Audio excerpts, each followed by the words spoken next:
Hi everyone, आज के session में आप सभी का स्वागत है। वेलकम टू स्वरूप एकेडमी। आज के इस वीडियो में झारखंड में जो असिस्टेंट प्रोफेसर भर्ती से संबंधित इंपोर्टेंट ऑफिशियल जो अपडेट है, जो कि न्यू नियमावली में जारी किया गया है, उस पे आधार पर डिस्कस करेंगे। और बहुत सारे छात्रों का इसमें सबसे बड़ा जो कंफ्यूजन था, अभी तक देखिएगा, इसमें बहुत सारे अपडेट पर हमने वीडियो बनाया था, आपको सारा सिलेबस और हर चीज हमने बताया था। और इसमें हमने आपको बताया था कि इस बार जो है करीब 43 विषयों के लिए जो जेट की परीक्षा ली जाएगी और असिस्टेंट प्रोफेसर भर्ती के लिए करीब जो है 2416 पदों पर जो है असिस्टेंट प्रोफेसर की भर्ती की जाएगी। अधियाचना भी जो है भेज दी गई है जेपीएससी के पास, जिसके लिए नोटिफिकेशन जो है जल्दी जारी होगा। बहुत सारे छात्र अब ये पूछ रहे हैं सर कि ये 43 विषय में मेरा जैसे एजुकेशन है, पॉलिटिकल साइंस है, सोशियोलॉजी है, तो क्या इस विषय के जेट का एग्जाम होगा, असिस्टेंट प्रोफेसर की नियुक्ति होगी? तो जो सब्जेक्ट लिस्ट है 43 विषयों का जो ऑफिशियल जारी किया गया है, उन लिस्ट को आज हम लोग देखेंगे। जो बहुत सारे छात्रों के मन में एज लिमिट को लेकर भी डाउट था, उसको भी हम लोग चर्चा करेंगे। और साथ ही इसमें जो क्वालिफिकेशन चाहिए कि अगर पीजी के आधार पर किस तरह से आप इसमें फॉर्म भर सकते हैं, उसको भी हम लोग डिस्कस करेंगे। तो चलिए एक एक करके जो ऑफिशियल अपडेट है उन पर हम लोग विस्तार से चर्चा करते हैं। इसका पीडीएफ भी हम जो है पहले ही अपने टेलीग्राम चैनल पर अपलोड कर दिए स्वरूप एकेडमी के नाम से, उसको ज्वाइन कर लीजिएगा। और जो छात्र को नहीं मिल रहा है, व्हाट्सएप पर अपना नाम और सब्जेक्ट लिखकर हमको व्हाट्सएप कर दीजिएगा। जो स्क्रीन पर नंबर दिख रहा है, आपको डिटेल मिल जाएगा। सबसे पहले क्वालिफिकेशन पर ही आते हैं। एक चीज आपको यहां पर बता दें कि जो असिस्टेंट प्रोफेसर की नियुक्ति होगी, उसके लिए पहले जैसे कि आपका जेट का एग्जाम होगा, और जेट के एग्जाम होने के बाद जो है फिर जो है असिस्टेंट प्रोफेसर की जो भर्ती है कराई जाएगी। जेट के एग्जाम के लिए, जेट के एग्जाम जो होगा उसके लिए क्या क्वालिफिकेशन चाहिए? तो सिर्फ पीजी। जो छात्र अपना पीजी पोस्ट ग्रेजुएशन कर चुके हैं और पीजी में जिनका कम से कम एटलीस्ट 55% है, छात्र फॉर्म भर सकते हैं। और अगर आप रिजर्व कैटेगरी के हैं, जैसे कि आप ओबीसी कैटेगरी या फिर एसटी एससी या फिर डिसेबल्ड दिव्यांग अभ्यर्थी हैं, तो उनको 5% की छूट मिलेगी। मतलब कि जिनका पीजी में 50% है, रिजर्व कैटेगरी वाले जो झारखंड के हैं, ध्यान रखिएगा, रिजर्वेशन सिर्फ झारखंड के अभ्यर्थी को मिलेगा, बाहर वाले को नहीं मिलेगा। तो उनको 50% के आधार पर भी आप जेट एग्जाम के लिए, झारखंड एलिजिबिलिटी टेस्ट के लिए फॉर्म भर सकते हैं। बहुत सारे छात्र ऐसे बोलते हैं सर कि हमारा अपियरिंग है, मतलब इस साल मेरा पीजी कंप्लीट हो जाएगा, 2025 में मेरा पीजी कंप्लीट होना है, क्या हम फॉर्म भर सकते हैं जेट के लिए, असिस्टेंट प्रोफेसर के लिए एलिजिबल हो सकते हैं? तो बिल्कुल। जो छात्र, यहां पर सीधा लिखा हुआ है, देखिए न्यू रूल में जो हम आपको बता रहे हैं, ऑफिशियल सारी चीजें वही आपको बता रहे हैं। Candidate who are pursuing their master degree और इक्विवेलेंट कोर्सेस अप्लाई कर सकते हैं आपका जेट एग्जाम के लिए। अब बहुत सारे छात्र इसे बोलते हैं सर कि अपियरिंग में मेरा इस साल कंप्लीट होने, मेरा रिजल्ट वगैरह बाद में आता है, मार्कशीट बाद में आता है, लेट हो जाता है, तो उससे कोई मतलब नहीं। ध्यान रखिएगा, जो ये जेट एग्जाम होगा, ये क्वालिफाइंग मतलब सॉरी एक सर्टिफिकेट एग्जाम होता है आपका।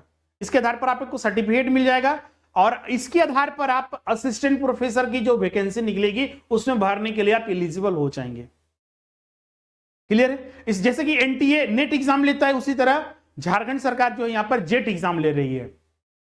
जो छात्र जो है आपका नेट वगैरह क्वालिफाई, जिसके लिए यहां पर बोला भी जाता है कि अगर आप मान लीजिए जो छात्र जो है नेट या पीएचडी वगैरह नहीं है, तो क्या असिस्टेंट प्रोफेसर नहीं बन सकते हैं? तो बिल्कुल बन सकते हैं, अपने पीजी प्लस जेट पास करके। इसीलिए तो जेट पहले लिया जा रहा है कि असिस्टेंट प्रोफेसर की एग्जाम होने से पहले, मतलब भर्ती निकलने से पहले जेट एग्जाम होगा, जिसके आधार पर आप एलिजिबल हो जाते हैं। तो इसको आप इंपॉर्टेंट है, इसको ध्यान में रखिएगा। क्लियर है? यहां पर अब यहां पर सबसे इंपॉर्टेंट जो सब्जेक्ट का लिस्ट है, मान लीजिए हमने पीजी कर लिया है, लेकिन पता चल रहा है कि जो जेट का एग्जाम आया, मेरा तो पीजी का जो सब्जेक्ट का लिस्ट ही नहीं है उसमें, क्या हम अप्लाई नहीं कर सकते हैं? अगर उस सब्जेक्ट में अगर लिस्ट नहीं, तो कैसे अप्लाई कीजिएगा? उस सब्जेक्ट का लिस्ट होना चाहिए, क्योंकि फॉर्म भरते वक्त तो आपको वहां पर वो सब्जेक्ट दिखेगा ही नहीं पीजी में, तो आप अप्लाई कैसे कर सकते हैं? तो 43 सब्जेक्ट कौन कौन सा है, इसको आप ध्यान रखिएगा, स्क्रीनशॉट भी आप ले लीजिएगा। चलिए अब उस सब्जेक्ट को हम लोग यहां पर देखते हैं एक एक करके। क्लियर है? तो बहुत सारे जो चीजें हैं जिसको आपको यहां पर ध्यान रखना है, आप यहां पर देखिए सब्जेक्ट लिस्ट और उसका कोड यहां पर दिया हुआ है। 43 सब्जेक्ट कौन कौन से हैं। सबसे पहला ऊपर में आप यहां पर देखिएगा तो सबको दिख रहा है क्लियर? हाँ बिल्कुल। अब यहां पर देखिएगा तो सबसे ऊपर जो है आपका anthropology, Arabic, Bengali, Chinese, commerce, computer science and application. बहुत सारे छात्र पूछे कंप्यूटर साइंस में आएगा कि नहीं आएगा, बिल्कुल आएगा। असिस्टेंट प्रोजेक्ट एग्जाम भी होगा, असिस्टेंट प्रोफेसर की नियुक्ति भी कंप्यूटर साइंस एंड एप्लीकेशन में होगा। इकोनॉमिक्स या रूरल इकोनॉमिक्स, एजुकेशन में भी रहेगा। बहुत सारे छात्र तो मैसेज कर करके, एजुकेशन वाले खासकर, सर की एजुकेशन रहेगा या नहीं रहेगा, बिल्कुल है। आप यहाँ पर ऑफिशियल लिस्ट देखिए, इसका स्क्रीनशॉट ले लीजिए आप। इंग्लिश सब्जेक्ट रहेगा, इन्वायरमेंटल साइंस, फ्रेंच, मतलब बहुत सारे फॉरेन लैंग्वेज को भी आप देखिएगा। रांची यूनिवर्सिटी और झारखंड के बहुत सारी यूनिवर्सिटी में फॉरेन लैंग्वेज की भी पढ़ाई कराई जाती है, इसलिए उनके टीचर भी तो होनी चाहिए, असिस्टेंट प्रोफेसर होने चाहिए, नियुक्ति होगी। जियोग्राफी हो गया, जर्मन भाषा के, हिंदी हो गया, हिस्ट्री हो गया, होम साइंस हो गया, जापानीज हो गया, लेबर एंड सोशल वेलफेयर जो सोशल वर्क है, लॉ हो गया, मैथिली हो गया, मैनेजमेंट। जो बहुत सारे छात्र बोलते हैं सर एमबीए हमने किया है, क्या फॉर्म भर सकते हैं? बिल्कुल भर सकते हैं। जो अपना पीजीडीएम किए हुए हैं मैनेजमेंट में, या फिर आप देखिएगा बिजनेस एडमिनिस्ट्रेशन मैनेजमेंट, मार्केटिंग में marketing management, industrial relation and personal management, personal management, financial management, corporating management, इन किसी भी सब्जेक्ट में आपका अगर पीजी है, एमबीए है, तो भी आप फॉर्म भर सकते हैं। इसके अलावा आप देखिएगा तो मास कम्युनिकेशन एंड जर्नलिज्म में, म्यूजियोलॉजी एंड कन्वेंशन में, म्यूजिक ओरिया हो गया। इसके अलावा performing arts, dance, drama, theatre, Persian language, philosophy हो गया, पॉलिटिकल साइंस हो गया, साइकोलॉजी, पब्लिक एडमिनिस्ट्रेशन, संस्कृत हो गया, संथाली भी रहेगा आपका, सोशियोलॉजी हो गया, स्पेनिश हो गया। अब बहुत सारे ट्राइबल लैंग्वेज को भी असिस्टेंट प्रोफेसर नियुक्ति के लिए जेट का एग्जाम लिया जाएगा। देखिए यहाँ पर एक ट्राइबल लैंग्वेज तो आपका हो गया संथाली, तो क्योंकि संथाली को 22वीं अनुसूची में शामिल किया गया तो हर नेट भी लेता है एग्जाम और यहां पर भी होता है। बहुत सारे अब क्षेत्रीय भाषा जो है जिनको 8वीं अनुसूची में शामिल नहीं है, फिर भी झारखंड सरकार जेट एग्जाम आयोजित करती है। एनटीए का एग्जाम, नेट एग्जाम जो होता है उसमें इन लैंग्वेज को शामिल नहीं किया जाता है, सिर्फ संथाली को किया जाता है।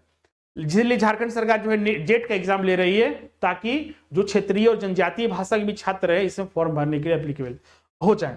अब कौन कौन से क्षेत्रीय हो भाषा? कुरमाली, खरिया, कुड़ुक, मुंडारी, खोटा, नागपुरी और पंचपरगिया।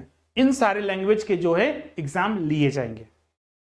इसके आधार पर आप असिस्टेंट प्रोफेसर के लिए एलिजिबल इन सब्जेक्ट में भी होंगे। मतलब जिनका पीजी अगर इन सब्जेक्ट में है वो अप्लाई कर सकते हैं। इसके अलावा उर्दू हो गया, योगा, केमिकल साइंस, केमिस्ट्री हो गया, अर्थ हो गया, एटमोस्फेरिक हो गया, ocean and planetary science, geology हो गया, लाइफ साइंस हो गया 41, 42 जो है मैथमेटिकल साइंस और 43 जो है आपका फिजिकल साइंस, फिजिक्स में। तो ये टोटल लिस्ट आपको यहां पर मिल चुका है, आप इसका स्क्रीनशॉट ले लीजिए। अब आपको, हमको नहीं लगता है कि कोई किन्हीं को कोई डाउट होगा, पूरा दिख रहा है आपको स्क्रीन पर, इसका स्क्रीनशॉट ले लीजिए ताकि आप कंफ्यूज बाद में न हो। तो ये टोटल 43 सब्जेक्ट जिसका असिस्टेंट प्रोफेसर के लिए नियुक्ति होगी, जेट एग्जाम आयोजित किया जाएगा, उन सभी का लिस्ट हमने आपको यहां पर दिखा दिया है। आई होप अब आपके मन में कोई डाउट नहीं होगा। अब बोलिए सर कि मेरा कुछ सब्जेक्ट है जो यहां दिख नहीं रहा है, तो जो दिख नहीं रहा है बिल्कुल उसमें नियुक्ति नहीं, क्योंकि ये जो हम आपको बता रहे हैं जो जेट एग्जाम के लिए जो न्यू रूल्स बने हैं उसमें जो सब्जेक्ट को मान्यता मिली है उसको हम यहां पर डिस्कस कर रहे हैं। क्लियर है सभी को?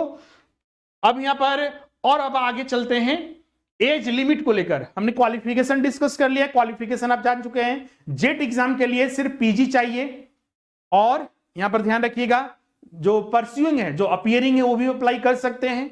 अगर इन 43 सब्जेक्ट में आपका पीजी में कोई भी सब्जेक्ट है आप अप्लाई कर सकते हैं। बहुत सारे ट्राइबल लैंग्वेज को भी शामिल किया गया है। अब दूसरा चीज इसमें था आपका एज लिमिट। आपको बता दें जो एग्जाम यहां पर लिया जा रहा है जेट का एग्जाम होगा, उसके बाद असिस्टेंट प्रोफेसर की नियुक्ति होगी। बिहार और अन्य स्टेट के तर्ज पर, जैसे कि ये जेट का एग्जाम जेपीएससी लेगा, असिस्टेंट प्रोफेसर की भी नियुक्ति जेपीएससी ही करता है अभी तक।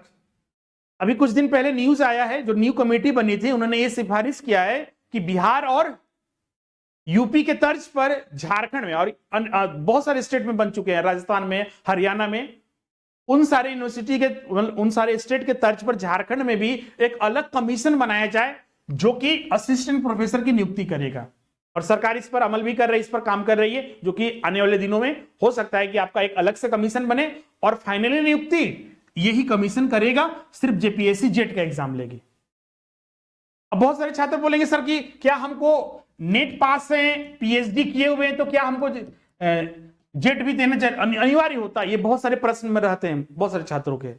बिल्कुल नहीं, ये आप पर डिपेंड करता है। हाँ, लेकिन अगर आप क्षेत्रीय भाषा में हैं, हो पंचपरगिया, नागपुरी, उस सबका तो नेट और नेट वगैरह नहीं होता है, तो वहां पर आपको जेट की जरूरत पड़ती है। क्लियर है? तो वो सब आप जेट पास कीजिएगा। बाकी जो छात्र नेट और पीएचडी किए हुए हैं उनको जेट की जरूरत नहीं है, वो डायरेक्ट फिर असिस्टेंट प्रोफेसर के लिए एलिजिबल हो जाते हैं। क्लियर? और जो नेट और पीएचडी नहीं किए हुए हैं उनको कोई दिक्कत नहीं है, जेट एग्जाम दीजिए और असिस्टेंट प्रोफेसर के लिए एलिजिबल हो जाइए। एज लिमिट की बात करें तो जेट एग्जाम के लिए एज लिमिट कोई no age limit. JET exam देने के लिए अगर आपका 50 साल 55 साल कुछ भी हुआ है उससे कोई मतलब नहीं है। जेट एग्जाम के लिए कोई एज लिमिट नहीं रखा गया, ये अपने हम मन तरफ से नहीं बता रहे। हर आपको ये नियमावली में भी मिलेगा और कुछ दिन पहले ये न्यूज़पेपर भी आया था, उसमें भी आपको यहां पर देखने को मिल जाएगा। नो एज लिमिट आप यहां पर देख सकते हैं। जेट एग्जाम के लिए ओएमआर सीट पर आधारित एग्जाम होगा और उम्र सीमा की बाध्यता यहां पर नहीं रहेगी। जेट एग्जाम के लिए अप्लाई कीजिएगा तो आपका कोई भी एज है आप अप्लाई कर सकते हैं। क्लियर है? तो ये दूसरा चीज हमने देख लिया। अब बोलिए सर असिस्टेंट प्रोफेसर में अप्लाई करेंगे तो उसके लिए क्या एज रहेगा?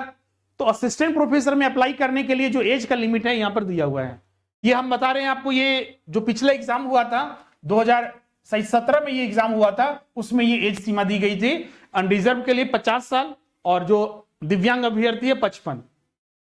पिछड़ा वर्ग BC1 और BC2 के लिए 53 और दिव्यांग के लिए 5 साल उनको एक्स्ट्रा मिलता है। ST SC के लिए 55। इसमें EWS पिछला बार 2017 में EWS नहीं था, तो EWS के लिए मान के चलिए कि आपका उसका भी 53 साल रहेगा। क्लियर है? पीएचडी धारक जो भी होंगे उनको 5 मतलब ये पीएचडी वगैरह कर लेंगे उनको 5 साल की अतिरिक्त और छूट मिलेगा। इसमें एक और न्यूज़पेपर आया था जो कल परसों मतलब कि कुछ दिन पहले जो बजट सत्र चल रहा था उसमें भी ये कहा गया था कि जो पहले से जो नीड बेस्ड या फिर गेस्ट फैकल्टी के रूप में पहले से कार्यरत हैं उनको भी कुछ छूट दिया जाएगा। अब फाइनली नोटिफिकेशन आने के बाद उनको क्या क्या छूट मिलते ही तब पता चलेगा। तो ये चीज को यहां पर ध्यान, उम्र सीमा पर विचार करने की बात की गई है। अभी फाइनली क्लियर। बहुत सारे छात्र बोलते हैं सर कितना मिल जाएगा, तो अभी इस पर विचार किया जाएगा। हो सकता है 2 साल 3 साल 4 साल जो भी सरकार को देना पड़े, 1 साल देना पड़े, वो देगी जो पहले से नीड बेस्ड में कार्य कर रहे हैं। क्लियर है? अब आते हैं अगले टॉपिक पर जो आपका था क्वालिफिकेशन। ये तो हमने बता दिया है, आपका एज लिमिट भी बता दिया, सब्जेक्ट लिस्ट भी बता दिया है। अब आते हैं एक चीज यहां पर जो नहीं है वो अलग से हम विस्तार से वीडियो भी बनाएंगे, लाइव सेशन में भी चलेगा आप लोग का, वो है सिलेबस और पैटर्न। सिलेबस और इसका पैटर्न जो रहेगा नेट एग्जाम पर आधार पर रहेगा। इसमें आप देखिएगा तो इसमें भी दिया रहेगा, ये इसका हम PDF अपलोड कर देंगे। इसमें ध्यान रखिए बहुत सारे छात्र बोलते हैं सर कि इसमें जो एग्जाम होगा कहां पर होगा, तो झारखंड के विभिन्न जिलों में जो मेन सिटीज रहेंगे वहां पर ये एग्जाम लिया जाएगा। जैसे रांची हो गया, बोकारो, धनबाद वगैरह जो मेजर सिटीज है झारखंड में, वहां पर ये एग्जाम जेट का एग्जाम लिया जाएगा। क्लियर है? अब यहां पर देखिएगा एग्जाम हम पैटर्न आपको बता चुके हैं कि जो इसका नेट के आधार पर होगा, मतलब कि 2 पेपर इसमें रहेंगे। हम अलग से उसका डिटेल में चर्चा भी करेंगे, इसमें भी आपको देखने को मिलेगा। जो होगा CBT मोड पर ध्यान रखिएगा, एग्जाम होगा CBT मोड रहेगा, कंप्यूटर बेस्ड टेस्ट रहेगा। और लेकिन बाद में ध्यान रखिएगा सरकार ने इसमें चेंज किया था, जैसे न्यू रूल बना था ना, तो उसमें CBT मोड बोला गया था कि एग्जाम लेंगे। लेकिन आपको बता दें बाद में इसके रिगार्डिंग जो है चेंजेस किया गया था। चेंजेस क्या हुआ था तो आप यहां पर देख सकते हैं। चेंजेस हुआ था कि जो OMR बेस पर एग्जाम लिया जाएगा, OMR पर मतलब पेपर मोड पर एग्जाम होगा, ऑब्जेक्टिव टाइप के क्वेश्चंस रहेंगे और एग्जाम लिया जाएगा। क्लियर? तो जो जेट एग्जाम होगा उसमें 2 पेपर रहेंगे। पेपर 1 जिसमें कि आपका टीचिंग एंड रिसर्च एप्टीट्यूड का एग्जाम होगा, ये सभी छात्र के लिए जिनका कोई भी सब्जेक्ट है वो कॉमन रहेगा। और एक पेपर 2 रहेगा जो आपका सब्जेक्ट स्पेसिफिक रहेगा, जो आपका पीजी में सब्जेक्ट है, जिस सब्जेक्ट के लिए आप अप्लाई कर रहे हो उस सब्जेक्ट से जो है एग्जाम लिया जाएगा। जैसे किन्हीं का कॉमर्स है तो उससे प्रश्न रहेगा, किन्हीं का इकोनॉमिक्स है, हिस्ट्री है, जियोग्राफी है, तो उससे प्रश्न जो है यहाँ पर पूछे जाएंगे। ये दोनों पेपर मिलाकर जो है 300 अंक का ये परीक्षा होगा। 50 प्रश्न पेपर 1 में रहेंगे और 100 प्रश्न जो है पेपर 2 में। तो 100 अंक है ये पेपर 1 जो है आपका हर प्रश्न 2 अंक का रहेगा तो 100 अंक का ही हो गया, और पेपर 2 में भी हर प्रश्न 2 अंकों का तो 200 अंक का ही हो गया, तो टोटल 300 अंकों पर फाइनल मेरिट लिस्ट जो बनेगा वो 300 अंक पर बनेगा। पेपर 1 ध्यान रखिएगा क्वालिफाइंग नहीं है। बहुत सारे छात्र बोलते हैं सर कि जो पीजीटी वगैरह में होता है, टीजीटी में तो क्वालिफाइंग होता है, यहाँ पर ऐसा नहीं है। पेपर 1 और पेपर 2 दोनों कंपलसरी है, और दोनों का मार्क्स जोड़कर आपका फाइनल मेरिट लिस्ट जारी किया जाएगा कि आप जेट में क्वालिफाई किए या नहीं किए। तो ये सारे इंपॉर्टेंट अपडेट थे जो कि हमने आपके साथ चर्चा कर दिया है। तो आपको अब प्रतीक्षा नहीं करनी है, जेपीएससी को भी अधियाचना भेज दी गई है, जल्द से जल्द इसका नोटिफिकेशन जो है जारी किया जाएगा। आप यहां पर देख सकते हैं। एक चीज और यहां पर बेनिफिट मिलने वाला है उन छात्रों को जो पीएचडी नहीं किए हैं। पीएचडी के लिए देखिएगा तो अलग अलग यूनिवर्सिटीज में अलग अलग तरह से जो है एंट्रेंस लिए जाते हैं और एडमिशन कराया जाता था। अब इस चीजों से भी यहां पर निजात मिलेगी। अब जेट एग्जाम के आधार पर भी आप झारखंड में पीएचडी एडमिशन के लिए आप एलिजिबल हो जाते हैं। मतलब कि जेट एग्जाम अगर क्वालिफाई कर जाते हैं और अगर बाद में आप पीएचडी करना चाहते हैं तो आप उसके लिए भी एलिजिबल हो जाइएगा। तो ये बहुत बड़ा एक बेनिफिट है। क्लियर है। और उसके बाद जो है अलग अलग यूनिवर्सिटीज में आपका जो है वैकेंसी निकाली जाएगी, जो कि जेपीएससी या फिर जो नया कमीशन बनेगा उसके आधार पर एग्जाम लिया जाएगा। तो आई होप बहुत सारे जो छात्रों के डाउट्स थे, खासकर सब्जेक्ट लिस्ट को लेकर, क्वालिफिकेशन को लेकर और एज लिमिट को लेकर क्लियर हो गए होंगे। अगर फिर भी किन्हीं को कोई डाउट है तो कमेंट करके जरूर बताइएगा। तैयारी आप लोग आज से ही प्रारंभ कर दीजिए। जो छात्र अभी तक तैयारी नहीं प्रारंभ किए हैं, इसका एग्जाम पिछले साल ही होने वाला था लेकिन नहीं हो पाया, इस साल बिल्कुल जरूर एग्जाम होगा और नियुक्ति भी होगी। तो अब मिलते हैं नेक्स्ट सेशन में। और बहुत सारे छात्र तैयारी करने के लिए, क्योंकि अभी आपके पास जो समय बचा हुआ है उसमें आपको लिमिटेड समय है और उसी में आपको अच्छे से तैयारी करनी है दोनों पेपर की। दोनों पेपर आपके लिए कंपलसरी है। अभी ज्वाइन कीजिएगा तो जेट एग्जाम के लिए डिटेल में आपका पेपर 1 और पेपर 2 को डेली बेसिस पर आपको क्लासेस कराई जाएगी और मिनिमम फीस पर अभी आप ज्वाइन कीजिएगा तो जो फीस होगा उसमें आपको मंथ एंड चल रहा है 1500 रुपया आपको फीस में लेस कर दिया जाएगा और मिनिमम फीस पर आप क्लासेस ज्वाइन कर सकते हैं। लाइव क्लास होगा, ऑफलाइन क्लास जैसा सारे फैसिलिटी मिलेगी और फेस टू फेस क्लासेस होगा। डाउट आप डायरेक्टली क्लास के दौरान ही बोल के पूछ सकते हैं जो कॉलिंग फैसिलिटी ऐप में रहता है। इसके अलावा रिकॉर्डिंग क्लास भी मिलेगा जो कि आपके लिए बेनिफिशियल रहेगा, कभी भी देख सकते हैं। क्लास नोट्स हो गया, टेस्ट सीरीज हो गया, हर एक चीजें आपको उपलब्ध कराई जाएगी सारे ऐप, हमारे जो एप्लीकेशन है स्वरूप लर्निंग ऐप पर। इस ऐप को डाउनलोड करके कोर्सेज डायरेक्ट आप ज्वाइन कर सकते हैं या फिर जो स्क्रीन पर नंबर दिख रहा है 700, नोट कर लीजिएगा 70045797880, इस पर आप कॉल या व्हाट्सएप कर दीजिएगा, आपको सारी डिटेल भेज दिया जाएगा, क्लासेस आप ज्वाइन कर लीजिए। साथ ही जो छात्र टेलीग्राम चैनल ज्वाइन किए हैं तो वहां पर आपको अपडेट मिलते रहेंगे।